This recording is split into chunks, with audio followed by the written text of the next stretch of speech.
Kad es skolas laikos strādāju Rīgas kinostudijā, man izbrīnīja, ar kādu patriotismu, ar kādu aizversmu visi tur strādāja. Nu, pilnīgi tā kā, zinu, Holivudā. Visi bija sava profesijas patrioti. Un tā vienu reizi,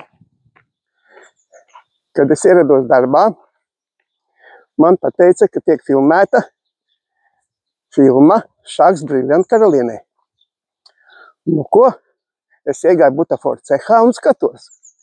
Galvenais butafors, kas kādreiz bija butafors operas baleta teātrī 30. gados, taisa tādu māla vāzi, kurā iekšā ieliks bleķa tādu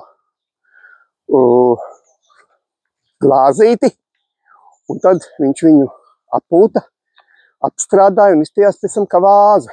Un tad tai filmā bija ziedi tai vāzē ielikti it kā, un kad tā Brīļantkaraliene gāja pie savas vāzes, viņi izvilka to glāzīta ziediem, un tur iekšā bija briljanti.